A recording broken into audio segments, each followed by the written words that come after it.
भगवान राम और शंकर की युति विश्व में भगवत्ता की अद्भुत युति है। हमको यह सिखाया गया कि शिखर पर व्यक्ति अकेला होता है, शिखर पर युति नहीं हो सकती। एक नया शब्द युग्म हमारे बच्चों के बीच फेंका गया, कट थ्रॉट कंपटीशन, गला काट प्रतिस्पर्धा। यानी कि जब दौड़ लगे तो पड़ोस में जो दौड़ रहा हो और उसके आगे निकलने की संभावना हो तो उसका गला काट दो। यह पश्चिम ने बोया। भारत ने तो सबसे पहले यह सिद्ध किया सनातन मर्यादाओं में कि भगवत्ता के शीर्ष पर बैठे हुए दो विराटतम देवत्व के प्रतीक भगवान शंकर और भगवान राम एक दूसरे के प्रति अनन्य आस्था और अनन्य प्रेम रखते हैं। भारत यह सिखाता है। भगवान कहते हैं, मेरे राघवेंद्र सरकार कहते हैं, शिव द्रोही मम दास कहावा, सो नर मोई सपने नहीं भावा। जो शिव के प्रति द्रोह रखता है उसे मैं स्वप्न में भी अपने निकट नहीं बुला सकता। अपने जीवन के सर्वाधिक महत्वपूर्ण पलों में जब ईश्वर से शक्ति लेने का समय आया राघवेंद्र सरकार राम का, तो उन्होंने रामेश्वरम में जिस शिवलिंग की स्थापना की, भगवान शंकर से पहले प्रार्थना की और कहा कि मुझे शक्ति दीजिए कि मैं दुनिया के सबसे बड़े आतंकवादी को पराजित करके विश्व में शांति स्थापित कर सकूं। उन्होंने उनके प्रति पूजा की। और श्री रामचरितमानस के प्रारंभ में जो वक्ता श्रोता के 3 समूह हैं, उनमें सबसे महत्वपूर्ण समूह है जहां माता पार्वती विवाह के बाद भगवान शंकर से पूछती है कि सब आपकी पूजा करते हैं, आप किसकी पूजा करते हो? तो वो कहते हैं कि मैं राम की पूजा करता हूं। पार्वती जानती तो सब है, लेकिन जगत के कल्याण के हित पूछे ही प्रश्न जगत हित लागी। शंकर भी समझते हैं कि जगत के लिए पूछ रही है। और पार्वती जी कहते हैं कि तुम जानती तो हो, फिर भी क्योंकि तुमने जगत के कल्याण के हित पूछा, इसलिए मैं उस राम की कथा सुनाता हूं जिसकी मैं पूजा करता हूं, जिसकी प्रार्थना करता हूं। तात्पर्य यह कि दोनों भागवत व्यक्तित्व, दोनों परम विभूतियां एक दूसरे की पूजा करती हैं। यह पश्चिम के उस विचार के ऊपर प्रहार है जो कहता है कि शिखर पर व्यक्ति अकेला होता है। यह भारत है जहां हनुमानगढ़ी की तरफ दृष्टि लगाए हुए अयोध्या के नरेश कैलाशपति की पूजा करते हैं और कैलाश के शिखर से नीचे की ओर देखते हुए शंकर राम की पूजा करते हैं। जय भारत। और कहते हैं कि राम कथा मंदाकिनी के समान है। सावन में भगवान शंकर को हमारे यहां जल लेकर चढ़ाया जाता है। हरिद्वार से कांवड़िए लाते, वे जल चढ़ाते हैं। कितनी संख्या में चढ़ाते हैं साहब? करोड़ों की संख्या में चढ़ाते हैं। 2-3 करोड़ कांवड़िए आते हैं। करोड़ों लोगों की पैदल यात्राएं और आस्था का जल अपने गांव के शिव मंदिर पर चढ़ाना कांवड़िया। बरसात के दिनों में बुजुर्ग लोग बैठे, मेरे पिता की आयु के लोग बैठे हैं, बच्चों से कहते हैं नदी में मत नहाइए, नदियां आत्मशुद्धा होती है, स्वयं का शुद्धिकरण खुद कर लेती है। ग्लेशियर पिघलते हैं, पर्वतों से मूसलाधार पानी बरसता है, आसपास बचे हुए शहरों के गलियों से, वीथिकाओं से बहता हुआ पानी नदियों में पहुंचता है। और जितना भी आपने कूड़ा कचरा फेंका है उसको आवेग के साथ उठाकर वो रत्नाकर में फेंक आता है, समुद्र में फेंक आता है। समुद्र का हैबिटेट उसको अपने हिसाब से गला लेता है। नदियों को गंदा करना बंद कर दीजिए, नदियां स्वयं शुद्ध हो जाएंगी। इसलिए गोस्वामी जी कहते हैं राम कथा मंदाकिनी चित्रकूट चित चारु।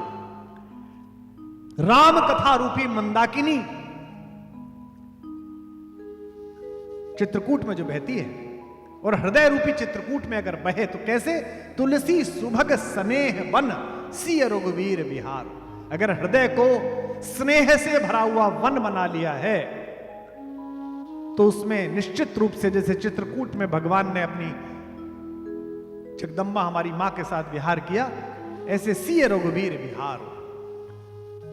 गंगा और राम कथा एक जैसी है।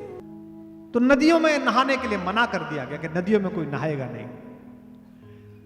तो माता गंगा ने भगवान शंकर से शिकायत की कि लोग बाग आते थे, आपका विग्रह लाते थे, हाथ में रख के स्नान करते थे, इस बहाने में आपका दर्शन करती थी। हे धरती के पिता, आपने मुझे अपने मानस में धारण किया था जब मैं पृथ्वी पर उतरी थी। कोई मुझसे पूछता है कि कंधे पर भी तो उतार सकते थे, शंकर ने सिर पर क्यों उतारा? ये बच्चियां बैठी हैं, बेटियों को ही अधिकार है कि वो बाप के सिर पर खेल सके, ये केवल पुत्रियों को अधिकार है,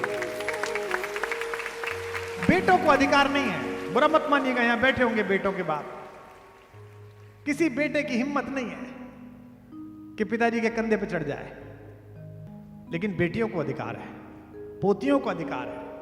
छोटी छोटी थी, दादा के कंधे पर है, सिर पर है, तो मां उतरी तो सिर पर ही उतरी। तो मां गंगा ने भगवान शंकर से कहा कि पूरे वर्ष भर में लोग आते हैं, आपका विग्रह लेके आते हैं, शालिग्राम जी की बिटिया लेके आते हैं, स्नान करते हैं, और मैं आ नहीं पाऊंगी, ऐसे कैसे चलेगा? तो भगवान ने कहा चिंता मत करो भगवती, मैं ऐसी व्यवस्था बनाता हूं कि मैं जहां हूं और जिस गांव में हूं, मेरे भक्त तुम्हारे तट तक जाएंगे, अपने कलशों में भर के लाएंगे, पैदल पैदल आएंगे और मेरा अभिषेक करेंगे, पिता और पुत्री का संबंध खंडित नहीं होगा। यह शंकर की व्यवस्था है श्रावण मास में। दोनों भगवान विष्णु से निकली हैं, एक भगवान विष्णु के चरणों से निकली है, एक भगवान विष्णु के आचरणों से निकली है। दोनों को भगवान शंकर ने अपने मानस में धारण किया, एक को जटाओं में धारण किया है, एक को मस्तिष्क में धारण किया। गोस्वामी जी लिखते हैं, रच महेश निज मानस राखा, पाई सुसमय सिवा मन भाषा। अपने मन में बना के रख रखी थी, समय आया तब कहा। रामचरितमानस प्रारंभ करते समय ही उन्होंने कह दिया कि कलयुग रूपी पेड़ पर संशय रूपी पक्षी बैठा हुआ है। इस कलयुग में सबसे बड़ी समस्या क्या है? संशय। हर एक को एक दूसरे से शक है, राजनीतिक दलों में एक दूसरे पर विश्वास नहीं है, नौकरी करते में विश्वास नहीं, संबंधों में विश्वास नहीं है, संशय प्रमुख है। तो गोस्वामी जी ने कहा कि राम की कहानी इस कलयुग रूपी वृक्ष पर बैठे हुए संशय रूपी पक्षी को उड़ाने के लिए ताली के समान है। राम कथा सुंदर करतारी, राम कथा सुंदर करतारी, संशय विहग उड़ावन हारी। राम कथा सुंदर करतारी, संशय विहग उड़ावन हारी। मंगल भवन या मंगल हारी, द्रबहु सुदशरथ अजिर बिहारी। मंगल भवन या मंगल हारी, द्रबहु सुदशरथ अजिर बिहारी। और ये भी कहते हैं शंकर कि ये कलयुग रूपी पेड़ को फिर काटूं कैसे, इस पर कब कब संशय बैठेगा। तो गिरिराज कुमारी से कहते हैं, पार्वती से कहते हैं कि सुनो पार्वती, मैं सुना तो रहा हूं, ये राम की कहानी कुल्हाड़ी के समान है जो इस पेड़ को काटेगी। कहते हैं सादर सुन, आदर पूर्वक सुनना, अनमने मन से मत सुनना। इस परिसर में आज बैठो कल बैठो, अनमने मन से बैठे हो तो चले जाना, मत आना। बैठे हो तो पूरे बैठना, 100% बैठना, क्योंकि पिछले जन्म में सती के रूप में अनमने मन से सुना था, तो अपना भी कष्ट पैदा किया जीवन का और मेरा भी पैदा किया। इसलिए कहते हैं राम कथा कली विटप कुठारी, राम कथा कली विटप कुठारी, सादर सुनो गिरिराज कुमारी। राम कथा कली विटप कुठारी, सादर सुनो गिरिराज कुमारी। मंगल भवन या मंगल हारी, प्रभु सुदशरथ अजिर बिहारी। मंगल भवन या मंगल हारी, प्रभु सुदशरथ अजिर बिहारी। मंगल भवन या मंगल हारी, प्रभु सुदशरथ। बोल सियावर रामचंद्र भगवान की। शिक्षा के जगत में संवाद हो रहा है, और अगर इसकी कहीं सर्वाधिक आवश्यकता है संवाद की, तो यही परिसर में आवश्यकता है, क्योंकि इस कहानी का प्राकट्य ही जगत के कल्याण के लिए हुआ है। भगवान का अवतार ही विश्वविद्यालयों के लिए हुआ है। अयोध्या से निष्कासित राजकुमार ने, प्रोफेसर्स बैठे हो तो वो इस बात को नोट करें, अपनी क्लासेस में पढ़ाएं अयोध्या के निष्कासित राजकुमार का वनगमन 14 वर्ष का, वो किसी राजवंश की पुनर्स्थापना के लिए नहीं था, विश्वविद्यालयों की मर्यादा पुनर्स्थापित करने के लिए था। और वो विश्वविद्यालय क्या थे? वो गुरुकुल थे, जहां ऋषि तपस्या करते थे। अस्थियों का ढेर देखकर मेरे सरकार ने हाथ उठाकर कहा, विप्रधेनु सुर संत हित लीन मनुज अवतार। किसके लिए लिया है? विप्र के लिए। विप्र अर्थात ब्राह्मण, ब्राह्मण अर्थात द्विज। द्विज का मतलब जाति नहीं, द्विज का मतलब जिसका दूसरा जन्म हुआ है, जिसने ज्ञान के शरीर को वर्ण किया है, जिसने अपने श्रम से, अपने तपस्या से ज्ञान और विज्ञान अर्जित किया है। वो कालक्रम से, वंशानुगत क्रम से किसी भी जाति का हो, जो शिक्षा के कार्य में लगा हुआ है, शिक्षा देने के कार्य में लगा हुआ है, शिक्षा की व्यवस्था में लगा हुआ है, वो हमारी व्यवस्थाओं के हिसाब से विप्र है, वो द्विज है। तो विप्र के कल्याण के लिए मैं यहां आया हूं। जगत को गति देने वाला प्रत्येक बौद्धिक व्यक्ति विप्र है। संत कौन? केवल जंगल में तपस्या करने वाला नहीं, केवल प्रभु का भजन करने वाला नहीं। वे सभी लोग जो अपनी इच्छाओं की सीमा से बाहर आकर जगत के कल्याण के लिए दिन रात व्यस्त हैं, वे सब संत हैं। आईआईटी की कोचिंग कराने वाले अक्सर आईआईटी नहीं क्लियर करते हैं। आईएएस की कोचिंग कराने वाले अक्सर आईएएस क्लियर नहीं करते। संत अर्थात जो 24 घंटे विश्व कल्याण की कामना में लगा रहे हैं। संत वह जिसका हृदय मक्खन के समान हो, जरा सी उष्मा से पिघल जाता हो, लोक के कल्याण की भावना से पिघल जाता हो। इसलिए गोस्वामी जी कहते हैं, संत हृदय नवनीत समाना, कहा कबिन परि कहे न जाना। कवियों ने कहा बहुत, पर कहा नहीं गया। हर वो व्यक्ति संत है। आपत्ति काल में संत की परीक्षा होती है। घर में कष्ट हो गया, उसके बाद भी लड़ रहा, यह संत है। विप्र, संत, धेनु अर्थात गाय। गाय पशु नहीं है। जो गाय को पशु समझते हैं वो पशु है। भारत की अर्थव्यवस्था का मूल आधार थी गाय। मेरे केवी कुटीर में 26-27 गौवंश है। एक दिन एक गौ संवर्धन के बड़े अतिथि वहां आए, मुझसे कहने लगे कि ये कितना दूध देती है, ये कितना दूध देती है। अधिकांश तो आपके यहां से गई हुई गाय हैं, गिरवंश की हैं, कुछ स्वर्ण कपिला हैं, कुछ थार पारकर हैं। तो कहने लगे कि ये कितना दूध देती है। मैंने कहा, प्रभु ये माता 3 किलो की कृपा करती है, ये 4 किलो की कृपा करती है। मुझसे बोला, अरे बेकार है, आपकी गाय बेकार है, ऐसे कराइए वैसे कराइए, मेरे यहाँ 14 किलो देती है, गलत गाय पाल रखी है। तो मैंने उनसे कहा, आप विद्वान आदमी है, दूध के लिए भैंस पाली जाती है, गाय धर्म के लिए पाली जाती है। दूध तो बहुत सारे पशु देते हैं, गाय धर्म के लिए पाली जाती है। गाय न हो तो किसके गोबर का लीपन करके मैं गौरी को बिठाऊं? गाय ना हो तो किसके घी से मैं भगवान का भोग लगाऊं? गाय ना हो तो किसके दूध को डाल के मैं पंचामृत तैयार करूं? गाय वे बछड़े देती थी जो बड़े होकर बैल बनते थे और एक किसान के साथ अपना श्रम उस खेत में पैदा करके हमारे लिए अन्न पैदा करते थे। गाय वो गोबर देती थी जिससे लिपकर घर घर दिखता था। गुरुजनों का, मुनिजनों का, उन विश्वविद्यालयों का बेसिक आधार थी गाय। मैं जो विश्वविद्यालय बना रहा हूं भारत कुलम, उसमें 50 एकड़ जमीन इस बात की छोड़ी है और तय किया है कि तीसरी क्लास में हो चाहे एमबीबीएस में पढ़ता हो लड़का, उसको हफ्ते में 1 दिन 2 घंटे के लिए गौशाला जाना ही है। यहां जितने लोग बैठे हैं, जीवन जीने के लिए एक फ्लैट खरीद लिया हो तो अहमदाबाद के किसी बिल्डर के फरेब में आकर 1.5 करोड़ रुपए दूसरे फ्लैट में मत लगाना।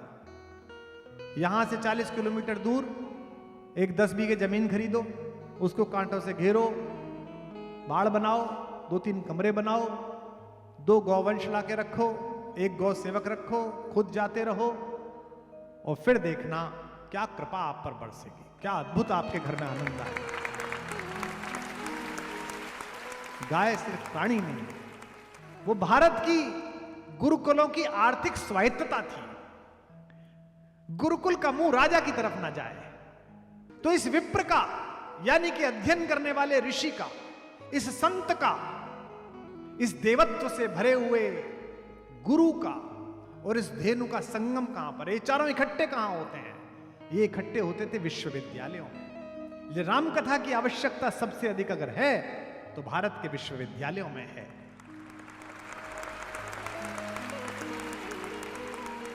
क्योंकि विश्वविद्यालय, क्षमा करेंगे मुझे, शिक्षा और विद्या का अंतर भूल चुके हैं। विश्वविद्यालयों में शिक्षक तैयार होते हैं, गुरु तैयार नहीं हो रहे। तो मैं विश्वविद्यालयों की स्थिति समझता हूं, इसलिए मैं आपसे मुखातिब हूं। मैं इस समय का सदुपयोग कर रहा हूं इस राम के प्रसंग के माध्यम से कि आज से संकल्प लीजिए, कल से संकल्प लीजिए कि मैकाले के पुत्रों का दिया हुआ शिक्षक शब्द इस परिसर के बाहर के कूड़ेदान में डालकर गुरु पैदा होगा, जो चाणक्य पैदा करेगा, जो चंद्रगुप्त पैदा करेगा। क्योंकि शिक्षा सामाजिक सफलताएं दे सकती है, भौतिक सफलताएं दे सकती है, लेकिन सांस्कृतिक और आध्यात्मिक उन्नयन विद्या ही दे सकती है। हमारे घर में दादी है, दादी बेपढ़ी लिखी है, और वो जो बीए पास करके जुगाड़ से कहीं क्लर्क लगा सरकारी महकमे में और दिन भर यही सोचता है कि कौन क्या दे जाएगा, वो पढ़ा लिखा है, लेकिन दादी ज्यादा पढ़ी लिखी है। बड़े से बड़े शेफ, पर मेरी 84 साल की मां हम परिवार के इकट्ठे हुए 15 लोगों के लिए कढ़ी बनाते समय, मुझसे बात करते समय इधर से नमक लेके जो डाल देती है, वो नमक ना एक क्षण नीचे उतरता है जीभ के, ना ऊपर जाता है, एकदम सटीक पड़ता है। ये विद्या है, ये शिक्षा नहीं है। जो कुकरी शो में आप दिखाते हैं कि इतने ग्राम कोरिमोंडम, इतने ग्राम, ये शिक्षा है। लेकिन जो आपको आया है, हमारे घरों में जो रसोई में हमारे सहायक रखे जाते हैं, उनको सबसे पहले 3-4 बार में यही सिखाया जाता है कि साहब चाय कैसे पीते हैं, कितना उबलेगी, कितनी चीनी डलेगी या नहीं डलेगी। शिक्षा सब कुछ दे सकती है, संस्कार नहीं दे सकती। विश्वविद्यालय के परिसर में बैठे हुए लोगों, लगा अगर गेहूं में कीड़ा बाहर से मंगवाओगे, घुना हुआ चारित्र देश का उसे कहां से लाओगे? वह जो चरित्र में घुन लगा है, वो विद्या ही दूर कर सकती है। शिक्षा आपको मान्यताओं से बांधती है, रूढ़ियों से बांधती है, और कला इन रूढ़ियों से आपको मुक्त करती है। इसलिए भारत का शास्त्र कहता है, सा विद्या या विमुक्त। विद्या क्या है? जो मुक्ति देती है। कोई चीज जानने के बाद अगर आप बंध गए तो वो जानकारी नहीं है, वो विद्या नहीं है। विद्या अभ्यास से नहीं आती, अंतर्मन से आती है। केरल में मैं एक जगह गया था, हाथी बंधे हुए थे बहुत सारे। एक पतली सी जंजीर से जिससे कुत्ता बनता है, उससे हाथी बांध रखा है इतना बड़ा, और हाथियों के सामने हम घूम रहे थे, फोटो खिंचवा रहे थे। बोले देखो यहां, मैंने कहा भाई ये इनमें से कोई छूट जाए। महावतों के सरदार ने कहा साहब नहीं तोड़ेगा, जंजीर नहीं तोड़ेगा। मैंने कहा इतना शक्तिशाली है, जरा सी जंजीर है, पैर मारे तो टूट जाएगा। बोले नहीं तोड़ेगा। मैंने कहा क्यों? बोले जब ये पैदा हुआ था, छोटा सा था, तो हमने इस जंजीर से इसे बांधा था, इसमें शक्ति थी नहीं, इसने बहुत जोर लगाया, 2-3 महीने ये जोर लगाता रहा, 6 महीने जोर लगाता रहा, जंजीर खुली नहीं। उस दिन से जंजीर इसके मस्तिष्क में पड़ गई है कि खुलेगी नहीं, अब बंधी रहेगी। शिक्षा ऐसी जंजीरें आपके मस्तिष्क में बांध रही है, और विद्या ऐसी जंजीरों से आपको मुक्त कर रही है।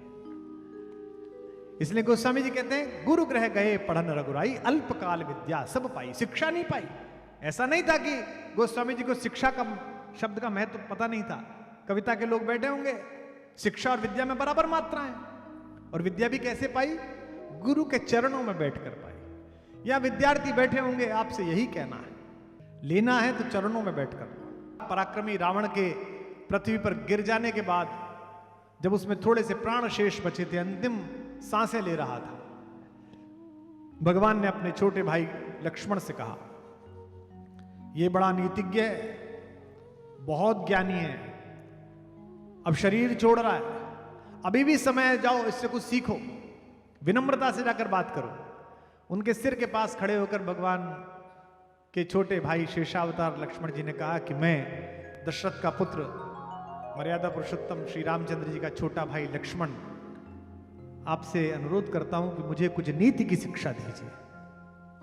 रावण चुप रहा, 2 बार का रावण चुप रहा। लक्ष्मण जी ने लौट कर कहा कि वो तो कुछ बोल ही ना। राम जी समझ गए, बोले तुम कहां खड़े थे? बोले मैं सिर के पास खड़ा था। राम जी ने कहा कि भाई मेरे थोड़े समझदार बनो, गुरु के सिर पर नहीं खड़ा जाता, गुरु के चरणों में खड़ा हुआ जाता, जाकर चरणों में खड़े हो। और आप राम कथा पढ़ेंगे तो बहुत अद्भुत, रावण ने बहुत अद्भुत प्रवचन दिए, राज्य कैसे चलना चाहिए, नीति क्या होनी चाहिए, मुझ में क्या कमी थी जो मैं मारा गया, ये सब उसमें बोला है। क्योंकि गुरु के चरणों में बैठोगे, राम के चरणों में बैठोगे तो ज्ञान मिलेगा। गुरु के प्रति वह समर्पण, सौंप देना, तभी ज्ञान मिलेगा। क्योंकि शिक्षक समझते हो, वेतन समझते हो, उतना आदर नहीं देते तो मिलेगा नहीं। देखो सिकंदर भारत तक आया और सेल्यूकस को अपनी सारी सेना देकर बीमारी की हालत में लौट गया। उसकी सारी सेना लेकर सेल्यूकस ने भारत में प्रवेश किया। एक सामान्य गांव के लड़के ने जो एक यूनिवर्सिटी में पढ़ रहा था, तक्षशिला में स्नातक का विद्यार्थी था, उसके गुरु ने तैयार करा और उसने सेल्यूकस को हरा दिया। इतिहास इतना ही पढ़ाते हो ना आप हिस्ट्री में, कल से इससे आगे पढ़ाना शुरू करें इतिहास के प्रोफेसर्स। यह सेल्यूकस की हार और चंद्रगुप्त की विजय नहीं थी, यह दो विश्वविद्यालयों के बीच का संघर्ष था। एक यूनान का विश्वविद्यालय था जहां सुकरात, अरस्तु और प्लेटो जैसे महान ऋषि थे, और एक भारत का ग्रामीण विश्वविद्यालय था, एकल विद्यालय, जहां चाणक्य जैसा तपस्वी था। इस विश्वविद्यालय ने उस विश्वविद्यालय को परास्त किया और सेल्यूकस हारा। इसलिए वशिष्ठ और विश्वामित्र जैसे महान गुरुओं के चरणों में बैठकर राम ने वो सीखा कि उनके चरणों की प्रशंसा करने के लिए कवि उपस्थित हुआ। गुरुओं के चरणों में अगर आप बैठ गए तो आपके चरण भी विश्व धोकर पिएगा। पहले प्रारंभ तो करिए, गुरु के चरण में तो बैठिए, तभी आपकी स्थिति आएगी कि आपके बारे में भी पूरा विश्व कह सकेगा, जैसे राम के बारे में कहते हैं कि उनके चरणों का स्मरण करें कि भज मन राम चरण सुखदाई, भज मन राम चरण सुखदाई, भज मन राम चरण सुखदाई, भज मन राम चरण सुखदाई। जिन चरणन से निकसी सुर सरी, जिन चरणन से निकसी सुर सरी, जिन चरणन से निकसी सुर सरी, जिन चरणन से निकसी सुर सरी। शंकर जटा समाई, हो शंकर जटा समाई, जटा शंकरी नाम पर्यो है, जटा शंकरी नाम पर्यो है। त्रिभुवन तारन आई, भज मन राम चरण सुखदाई, भज मन राम चरण सुखदाई, भज मन राम चरण सुखदाई। गो भज मन राम चरण सुखदाई, भज मन राम चरण सुखदाई, भज मन राम चरण सुखदाई, भज मन राम चरण सुखदाई, भज मन राम चरण सुखदाई। विश्व के किसी इतिहास में आपने देखा है अपने जीवित पिता को 18 साल कैद करके पानी के लिए तरसाने वाले लोग भारत को संस्कृति की महत्ता समझा रहे हैं? उस भारत को जहां एक त्रैलोक्य के सिंहासन को ठुकराकर सबसे बड़ा बेटा तपस्वी बन गया और उससे छोटा बेटा जंगल पहुंचा और उसने कहा कि मैं नहीं बैठ सकता, ये सिंहासन आपका है। बड़े बेटे ने कहा पिता ने संवैधानिक परिवर्तन कर दिया है, तुम बैठोगे इसलिए मैं नहीं बैठ सकता। तो उसने कहा कर दिया होगा 14 वर्ष के लिए, लेकिन बैठेंगे तो आप ही, आप नहीं बैठ सकते तो अपनी चरण पादुकाएं दीजिए, ये बैठेंगी, मैं नहीं बैठ सकता। जिस देश ने मर्यादा का ये इतिहास रखा हो कि राज्य फुटबॉल की तरह दो भाइयों के बीच में गूंजता हो, उस देश को मर्यादा की बात वो सिखाएंगे जिन्होंने राज्य पाने के लिए अपने भाइयों के गले काट दिए, अपने पिता को बंद कर दिया। जिन चरणन की चरण पादुका, जिन चरणन की चरण पादुका, जिन चरणन की चरण पादुका, जिन चरण की चरण पादुका, भरत रयो लवलाई हो, भरत रयो लवलाई, सोई चरण के वट धोई लीने, सोई चरण के वट धोई लीने, तब हरि नाम चलाई, भज मन राम चरण सुखदाई, भज मन राम चरण सुखदाई, भज मन राम चरण सुखदाई, भज मन राम चरण सुखदाई, भज मन राम चरण सुखदाई। भज मन राम चरण सुखदाई, भज मन राम चरण सुखदाई, भज मन राम चरण सुखदाई, भज मन